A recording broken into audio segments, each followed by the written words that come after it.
નમસ્કાર મિત્રો, ધોરણ 8ની અંદર પ્રકરણ બીજું એકચલ સુરેખ સમીકરણ. ચાલો આપણે આ સ્વાધ્યાયની અંદર એકચલ સુરેખ સમીકરણની અંદર સમીકરણનો ઉકેલ કેવી રીતના મેળવવાનો એના વિશે સમજવાનું છે. એની પહેલાં આપણે એક શબ્દ વિશે સમજવાનો આપણે પ્રયત્ન કરવો છે.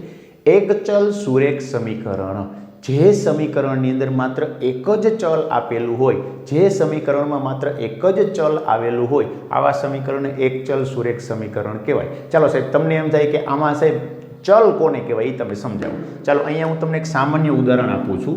3x + 2 = 4. તો અહીંયા આ એક સમીકરણ છે. આ સમીકરણની અંદર 3x, આ 3xની અંદર જે x આવેલો છે આ ચલ કહેવાય. સાહેબ ચલ એટલે શું? ચલ એટલે એની કિંમત મૂકતા આખા પદની કિંમત બદલાઈ જાય. જે ચલની અંદર તમે કિંમત બદલો, જે ચલિત રાશિ છે એની કિંમત બદલો, તો આખા સમીકરણની કિંમત બદલાઈ જાય. એટલા માટે એને ચલિત રાશિ તરીકે ઓળખવામાં આવે છે. આપણે એને ગણિતની ભાષામાં ચલ કહીએ છીએ. ચાલો ઓકે સાહેબ, તો આને શું કહેવાય? આ તગડો છે, બગડો છે, ચોગડો છે, એને શું કહેવાય? તો આ 3, 2, 4 એ અચળ રાશિ છે. એની કિંમતમાં, એના મૂલ્યમાં ક્યારેય પણ ફેરફાર થાય નહીં. માત્ર x. તમને પ્રશ્ન થાય સાહેબ આમાં x જ, ચલિત રાશિમાં x જ હોય, ચલ તરીકે x જ હોય? ના, તમે ABCDના કોઈ પણ અક્ષર લઈ શકો. a લઈ શકો, b લઈ શકો, c લઈ શકો, x લઈ શકો, y લઈ શકો, z, t, આ કોઈ પણ અક્ષર છે તમે ચલિત રાશિ તરીકે લઈ શકો છો. પણ મોટાભાગે ગણિતની અંદર x લેવાનું ચલણ વધારે છે, x વધારે ઉપયોગમાં આવે છે. ચાલો ઓકે, હવે આપણે આપણા સ્વાધ્યાયની અંદર જઈએ. એકચલ સુરેખ સમીકરણ સ્વાધ્યાય 2.1. હવે અહીંયા શું કહે છે કે નીચેના સમીકરણોનો ઉકેલ મેળવો અને જવાબ ચકાસો. હવે આપણે સમીકરણનો ઉકેલ મેળવવાનો છે અને એ જવાબ છે એ સાચો છે કે એની ચકાસણી કરવાની છે. હું તમને જવાબ કેમ ચકાસવો એ હું તમને આમાં શીખવીશ અને આનો ઉકેલ કેમ મેળવવો એ શીખવીશ. આ સ્વાધ્યાયની અંદર આપણે જે શીખવાનું છે એનો બેઝ ધોરણ 7ની અંદર સાદા સમીકરણમાં આવેલો હતો. ધોરણ 7ની અંદર આપણે જ્યારે સાદા સમીકરણ શીખ્યા તો એની અંદર કઈ રાશિને ડાબી બાજુએથી જમણી બાજુએ, મતલબ બરાબરની સામેની બાજુએ લઈ જઈએ તો વત્તા હોય તો ઓછા થઈ જાય, ગુણાકારમાં હોય તો ભાગાકારમાં જતું રહીએ, ભાગાકારમાં હોય તો ગુણાકારમાં આવી જાય, ઓછા હોય તો વત્તા થઈ જાય. આ બધા સિદ્ધાંતો, આ બધા નિયમોને આપણે ધ્યાનમાં રાખી અને આ સમીકરણનો ઉકેલ મેળવવાનો છે. ચાલો આપણે સૌથી પહેલા દાખલા તરફ જઈએ. 18 તેરીને 54, ડાબી બાજુનો જવાબ 54 મળે છે. મિત્રો અહીંયા જમણી બાજુએ પણ પાછી આપણે x ની કિંમત મૂકી અને જો જવાબ 54 આવે તો એનો મતલબ એવો થાય કે આપણો જે છે જવાબ મેળવેલો છે સાચો છે. જો 54 ન આવે તો તમારો જવાબ ખોટો, એવું સમજવાનું. ચાલો હવે આપણે જમણી બાજુનો તરફનો ભાગ જોઈએ. જમણી બાજુ તરફ છે 2x + 18. 2x ની કિંમત આપણે મૂકવાની છે 18 + 18. અહીંયા 18 અને 2 ગુણાકારના સંબંધમાં છે. 18 દૂને 36 + 18. ચાલો 8 ને 6 14, 14નો ચોગડો, વધી પડી 1, 3 ને 1 4, 4 ને 1 5. ચાલો આપણે બંને બાજુએ, ડાબી બાજુ અને જમણી બાજુએ, બંને બાજુએ તમને 54 જવાબ મળે છે. એનો મતલબ એવો થાય છે કે તમારું આ સમીકરણ છે એનો ઉકેલ તમે મેળવેલો છે એ સાચો છે. ચાલો એવી જ રીતના હવે આપણે બીજા દાખલા તરફ જઈએ. બીજો દાખલો છે, જો આમાં ચલ છે x ની જગ્યાએ t આપેલો છે. 5t - 3 = 3t - 5. અહીંયા ચલિત રાશિને ડાબી બાજુએ લઈએ, અચળ રાશિને જમણી બાજુએ જવા દઈએ. ચાલો આવું થશે. 5t - 3t બરાબર -5, ઓછા છે પેલી બાજુ જઈએ તો વત્તા, +3. જો અહીંયા 3t છે પ્લસ હતા, આ બાજુ આવેલા તો -3t થઈ જાય છે. ચાલો 5t - 3t એમાં બાદબાકી છે, બેની અસમાન નિશાની છે. 5માંથી 3 બાદ કરીએ તો 2t બરાબર -5 અને +3 અસમાન નિશાની છે, બાદબાકી થશે તો -5 છે મોટા છે તો 5માંથી 3 જાય તો 2, મોટાની નિશાની -2. ચાલો અહીંયા t અને 2 આ બંને વચ્ચે ગુણાકારનો સંબંધ છે, સામેની બાજુ જાય તો ભાગાકાર થઈ જશે તો t બરાબર -2/2. માટે અહીંયા t ની કિંમત તમને મળે છે 2 × 2, 2 × 2 છેદ ઉડાડતા -1 જવાબ મળે છે. t ની કિંમત -1. ચાલો અહીંયા આપણે ઉકેલ ચકાસવાનો પ્રયત્ન કરીએ. ડાબી બાજુની કિંમત હું લખું છું. ડાબી બાજુનું જે સમીકરણ છે 5t - 3. ચાલો 5, t ની કિંમત મળી છે -1 - 3. 5 × 5 એટલે -5 થઈ જશે, કેમ કે અહીંયા એક પ્લસ છે એક માઇનસ છે, વત્તે ઓછે ઓછા -3. 5 અને 3 બે સમાન નિશાની છે, સરવાળો થશે, અહીંયા જવાબ આવશે -8. ચાલો ઓકે, હવે એવી જ રીતના જમણી બાજુનો ભાગ આપણે લખીએ છીએ. જમણી બાજુનો ભાગ આવો છે 3t -5. ચાલો 3 ટીની જગ્યાએ મૂકવાનું છે -1 -5. 3 ગુણ્યા 1 તો -3 ઓછા -5. અહીંયા પણ સમાન નિશાની છે, સરવાળો થશે 5 + 3 -8. આ રીતનો તમને જવાબ મળે છે. તો આપણે જોઈ શકો છો ડાબી બાજુ અને જમણી બાજુ બંને ભાગનો જવાબ સરખો આવે છે, તો આપણો ઉકેલ છે એ સાચો છે. ચાલો ત્યાર પછી ત્રીજા દાખલા તરફ જઈએ. હવે આ જ રીતના તમારે આગળ જવાનું છે. 5x + 9 = 5 + 3x. ચાલો ચલિત રાશિને ડાબી બાજુ લઉં, અચળ રાશિને જમણી બાજુ જવા દઉં, તો આવું થશે 5x - 3x. આ વત્તા છે, આ બાજુ આવે તો ઓછા, બરાબર 5. આ +9 છે, પેલી બાજુ જાય તો ઓછા 9. ચાલો હવે 3x 5x માંથી 3x બાદ કરો તો જવાબ આવે છે 2x બરાબર, અહીંયા અસમાન નિશાની છે, બાદબાકી થશે. 9 માંથી 5 બાદ કરો તો -4, કેમ કે 9 મોટા છે. 9 માંથી 5 બાદ કરો તો 4. 9ની કિંમત 9ની નિશાની માઇનસ છે, એટલા માટે 4ની નિશાની પણ માઇનસ. ચાલો ઓકે. x અને 2 વચ્ચે ગુણાકારનો સંબંધ છે, બગડો છે, સામેની બાજુ જાય તો છેદમાં આવી જાય, ભાગાકારમાં આવી જાય, -4/2. અહીંયા તમે છેદ ઉડાડો તો 2 × 2 અને 2 × 2 = 4.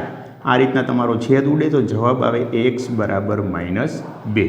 ચાલો આજે xની કિંમત તમે ચકાસણી કરવામાં xની કિંમત -2 મૂકશો બંને બાજુએ તો તમને બંને બાજુએનો જવાબ સરખો મળશે. તમે ચકાસણી કરતાં બંને બાજુનો જવાબ સરખો મળશે. તમે ટ્રાય કરજો તમારી નોટબુકમાં xની કિંમત -2 મૂકી અને બંને બાજુએની તમારે ચકાસણી કરવાની છે. ચાલો ત્યાર પછી આપણે ચોથા દાખલા તરફ જઈએ. 4z + 3 = 6 + 2z. ચાલો અહીંયા 4z છે, આ બાજુ 2z છે, એને ડાબી બાજુએ લઈએ ચલિત રાશિને, તો 4z - 2z = 6 - 3. ચાલો અહીંયા 4z માંથી 2z બાદ કરીએ તો 2z વચ્ચે આ 4 પ્લસ છે, મોટા છે, એટલે પ્લસની નિશાની 2z ને મળશે. અને 6 માંથી 3 બાદ કરીએ તો 3 મળશે. 6 મોટા છે એટલે 6ની નિશાની અહીંયા મળશે. ચાલો z બરાબર 3/2. અહીંયા તમને z ની કિંમત 3/2 મળે છે. ચાલો હવે એવી જ રીતના પાંચમા દાખલાની અંદર જઈએ. 2x - 1 = 14 - x. ચાલો અહીંયા આપણે ચલિત રાશિ છે એને ડાબી બાજુએ લઈએ તો 2x + x બરાબર 14 + 1. આ ઓછા છે, પેલી બાજુ જઈએ તો વત્તા, આ ઓછા છે, આ બાજુ આવે તો વત્તા. ચાલો હવે અહીંયા થાય છે 3x બરાબર 14 ને 15. ચાલો 3 અને 15 અને 3 અને x વચ્ચેનો સંબંધ ગુણાકારનો છે. સામેની બાજુ જાય તો 15/15 ભાગ્યા 3 થઈ જશે. x બરાબર 15/3. અહીંયા છેદ ઉડાડો, 3 × 3, 3 × 5 ને 15. તેથી x ની કિંમત મળે છે x બરાબર 5. આ રીતનું તમે સમીકરણનો ઉકેલ મેળવી શકો છો. ચાલો હવે ત્યાર પછી છઠ્ઠો દાખલો છે. 8x + 4 = 3 કૌંસમાં x - 1 + 7. મિત્રો અહીંયા એટલું જ યાદ રાખવાનું છે, આ જે તગડો તમને બતાવે છે એ તગડો માત્ર ને માત્ર x સાથે ગુણાકાર થતો નથી. અહીંયા કાઉન્સ આપ્યો છે, એનો મતલબ એવો થાય આ 3નો ગુણાકાર x સાથે પણ થશે, 3નો ગુણાકાર x સાથે પણ થશે. આ બંને સાથે 3નો વારાફરતી ગુણાકાર કરવાનો છે. એ હૈયારો છે, કોઈને એક માટે નથી, આ બંને માટે છે એ તગડો આપેલો છે. ચાલો તો આવું થશે. 8x + 4 બરાબર 3x ઓછા, આ વત્તા છે ને આ ઓછા છે, એટલે વત્તે ઓછે ઓછા 3 + 7. ચાલો ત્યાર પછી હવે ચલિત રાશિને ડાબી બાજુએ લઉં છું, અચળ રાશિને જમણી બાજુ. તમને એક પ્રશ્ન થાય, સાહેબ ચલિત રાશિને ડાબી બાજુએ જ લેવાની? ના, એવું કમ્પલસરી નથી. તમે ચલિત રાશિને જમણી બાજુ લ્યો, અચળ રાશિને ડાબી બાજુ લ્યો તો પણ ચાલે, બરાબર. પણ મોટાભાગે ડાબી બાજુ લ્યો તો તમને જવાબમાં છે સરળતા રહે, એટલા માટે આપણે ડાબી બાજુએ લેતા હોઈએ છીએ. જમણી બાજુ લ્યો તો પણ ચાલે.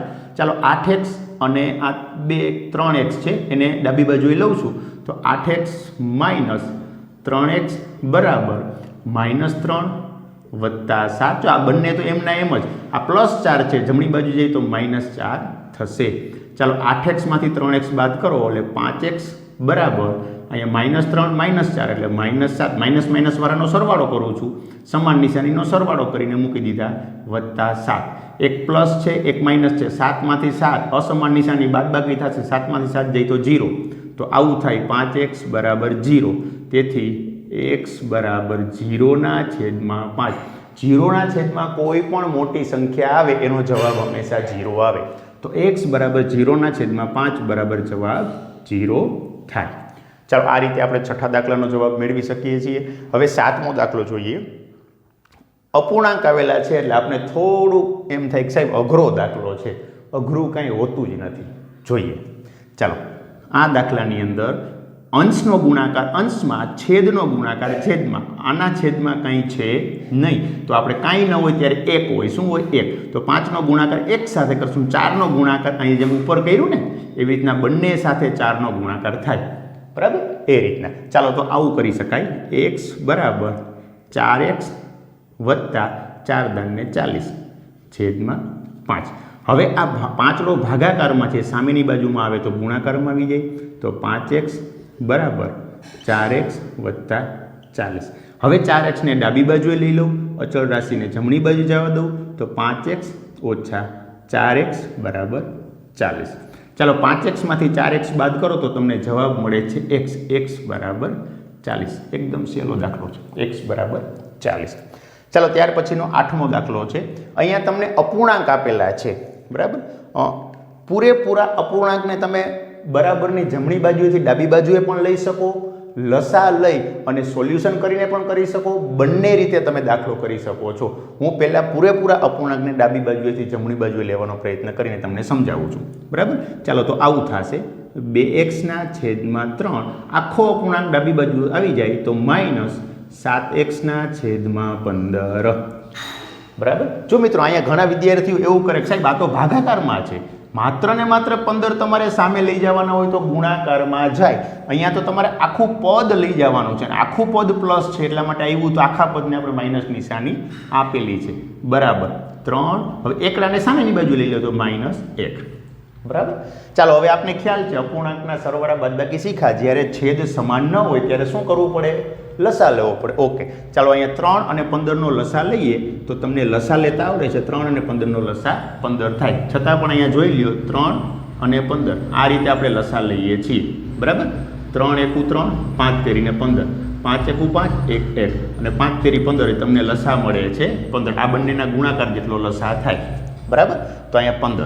હવે 3 ને કેટલા વડે ગુણો તો 15 થાય? તો 3 ને 5 વડે ગુણો તો 15 થાય. 15 ને કેટલા વડે ગુણો તો 15 થાય? 15 ને 1 વડે ગુણી તો 15 થાય. 5નો અને 2x નો ગુણાકાર કરો તો 5 દુને 10x થાય, માઇનસ 7x. 7 ગુણ્યા 1 એટલે 7x થાય. બરાબર? 3 માંથી 1 જાય તો 2. બરાબર? ચાલો ઓકે. હવે 10x માંથી 7x બાદ કરો તો 3x વધે, 3x ના છેદમાં 15 થાય બરાબર 2. હવે 3 એકુ 3, 3 પંચાને 15. હવે આ 5 ભાગાકારમાં છે, સામેની બાજુએ જાય તો આવું થઈ જાય x બરાબર 2 ગુણ્યા 5, તેથી x બરાબર 10. તમને 10 જવાબ મળે છે. મિત્રો આપણે અલગ રીતે પણ તમને મેં કીધું હતું ને કે તમે લસા લઈને પણ આ દાખલો ગણી શકો. ચાલો આપણે લસા લઈને ગણવાનો પ્રયત્ન કરીએ. જો આ જ રકમને આપણે અહીંથી જોઈએ છીએ 2x ના છેદમાં 3 વત્તા 1 બરાબર 7x ના છેદમાં 15 વત્તા 3. બંને બાજુએ લસા લઈએ તો અહીંયા આવું થાય ને, લસા લઈએ તો 3 આવે. આનો પણ 3 સાથે ગુણાકાર કરવો પડે. 2x વત્તા 3 ના છેદમાં 3, 2x વત્તા 3 ના છેદમાં 3 બરાબર 7x વત્તા આ 15 આની સાથે પણ ગુણાય લે 15 તેરીને 45 ના છેદમાં 15. 7x વત્તા 45 છેદમાં 15. મિત્રો હવે બંને બાજુએ આપણે લસા લઈ અને એકદમ સરળ પદ બનાવી આપેલું છે. હવે આપણે આ 15 છે એ ભાગાકારમાં છે, ત્યાંથી આ બાજુ લઈએ ગુણાકારમાં, એટલે આ ભાગાકારમાંથી ગુણાકારમાં આવે તો આ બંને કાઉન્સમાં જતા રહીએ એટલે આવું થશે 15 છેદમાં 2x વત્તા 3 છેદમાં 3 બરાબર 7x વત્તા 45. બરાબર? અહીંયા છેદ ઉડે છે, 3 એકુને 3, 3 પંચાને 15. હવે આ 5નો ગુણાકાર આ બંને સાથે થશે એટલે 5 દુને 10x વત્તા 5 તેરીને 15 બરાબર 7x વત્તા 45. ચાલો હવે આ 10x છે, આ 7x છે, બંને ડાબી બાજુએ રાખું છું, 15 ને જમણી બાજુએ જવા દઉં છું તો આવું થશે 10x ઓછા 7x બરાબર 45 માઇનસ 15. ચાલો એવી જ રીતના 10x માંથી 7x બાદ કરો તો 3x મળે છે. 3x બરાબર 45 માંથી 15 બાદ કરો તો તમને 30 મળે છે. અહીંયા તગડો ગુણાકારમાં છે, સામેની બાજુ જઈએ તો ભાગાકારમાં જાય. 30 ના છેદમાં 3 છેદ ઉડાડો તો 3 દાણ 30, તેથી x બરાબર 10 મળે છે. તમે જોઈ શકો છો બંને રીતે દાખલો ગણતા જવાબ સરખો જ મળે છે. આમાં કોઈ ચોક્કસ રીત હોતી નથી. તમે આ રીતે પણ દાખલો ગણી શકો છો, આ રીતે પણ તમે આ દાખલાનો હિસાબ કરી શકો છો, ગણતરી કરી શકો છો અને એનો ઉકેલ મેળવી શકો છો. ચાલો ત્યાર પછી 9મો દાખલો જોઈએ. જો 9મા દાખલાની અંદર પણ એવું જ અપૂર્ણાંકવાળું પદ આપેલું છે, પણ અહીંયા આપણે ચલિત રાશિ છે એ સાદું છે, પૂર્ણાંકમાં છે. અચળ રાશિ છે એ જ અપૂર્ણાંકમાં આપેલી છે. ચલિત રાશિને હું ડાબી બાજુ લઉં છું. 2y માઇનસ છે, આ બાજુ આવશે તો પ્લસ થઈ જશે. 2y + y બરાબર 26/3 ઓછા 5/3. મિત્રો અહીંયા જો છેદ સરખા છે એટલે લસા એનો એ જ આવશે, માત્ર અંશની બાદબાકી કરવાની થશે. ચાલો 2y + y એટલે 3y બરાબર છેદમાં 3 ઉપરના ભાગમાં 26 - 5. આવું આપણે 5મા ધોરણમાં શીખી ગયા છીએ, બરાબર. ચાલો 3y બરાબર 26માંથી 5 જાય તો 21/3. ચાલો હવે આ y ને પણ હું છેદમાં લઈ લઉં તો આવું થાય y બરાબર 21/3 × 3. જો અહીંયા ગુણાકારમાં છે, પહેલાં સામે નીચેની ભાગમાં જાય, સામેની બાજુના ભાગમાં, તો નીચે જઈને ગુણાકારમાં થાય. હવે 3 × 1 = 3, 3 × 7 = 21. તેથી તમને y બરાબર મળે છે 7/3. y બરાબર 7/3. ચાલો ઓકે, 10મો દાખલો ગણીએ આપણે. એકદમ સહેલો છે, એકદમ. ચાલો અહીંયા 3m બરાબર 5m - 8/5. હવે 5m છે જમણી બાજુએથી ડાબી બાજુએ લઈએ તો આવું થાય 3m બરાબર -5m બરાબર -8/5. ચાલો 3m માંથી 5m બાદ કરવાના છે એટલે મોટામાંથી 5માંથી 3 બાદ કરો તો 2m વધશે. મોટાની નિશાની -5 છે તો અહીંયા -2m થશે બરાબર -8/5. ચાલો ઓકે, હવે અહીંયા જ 2m છે એમ રાખીએ. -2 ને આપણે ગુણાકારમાં છે, -2 આખું ભાગાકારમાં જતું રહીએ તો -8/5 × -2 બરાબર. અહીંયા છેદ ઉડાડો તો -2 અને -4 એટલે 4 × 2 = 8 એટલે જવાબ આવશે ઉપર 4. માઇનસ પણ ઉડી જશે, 2 × 2 = 4 તો અંશમાં થશે m બરાબર 4/5. આ રીતે તમે દાખલાનો હિસાબ મેળવી શકો છો, દાખલાનું સમાધાન કરી શકો છો અને એનો ઉકેલ મેળવી શકો છો. મિત્રો આ જ રીતના એકચલ સુરેખ સમીકરણની અંદર એકદમ નિરાંત મગજે રાખવાનો છે અને દાખલા ગણવાના છે, જેની અંદર એટલું જ યાદ રાખવાનું છે કે કોઈ પણ પદ છે બરાબરની ડાબી બાજુએ હોય અને જમણી બાજુએ જવાનું થાય. જો વત્તા હોય તો ઓછા થઈ જાય, ઓછા હોય તો વત્તા થઈ જાય, ગુણાકારમાં હોય તો સામે ભાગાકારમાં જાય, ભાગાકારમાં હોય તો સામેના ભાગમાં ગુણાકારમાં જાય. બસ આટલું જ યાદ રાખવાનું છે. અને એક ગુણાકારના નિયમો એ યાદ રાખવાના છે કે વત્તે વત્તે વત્તા થાય, વત્તે ઓછે ઓછા થાય, ઓછે ઓછે વત્તા થાય, ઓછે વત્તે ઓછા થાય. બરાબર, એટલું જ યાદ રાખો એટલે આ બધા જ દાખલા એકદમ સહેલા છે, કોઈ જાતની તકલીફ નહીં પડે, બધા જ દાખલા સરળતાથી તમે ગણી શકશો. મિત્રો તમને બધા જ એક વિનંતી છે કે આપણે જે પણ ઉકેલ મેળવેલા છે આ બધા જ ઉકેલનો તમારે તમારી રફબુકની અંદર એ જવાબની ચકાસણી કરવાની છે. એટલે આપણે જે શીખવાડ્યું ને ડાબી બાજુ અને જમણી બાજુ બંને બાજુએ કિંમત મૂકી જવાબની ચકાસણી તમારે તમારી જાતે કરવાની છે. મિત્રો મારી ચેનલ તમને પસંદ આવે તો લાઈક કરો, શેર કરો અને સબસ્ક્રાઈબ કરો.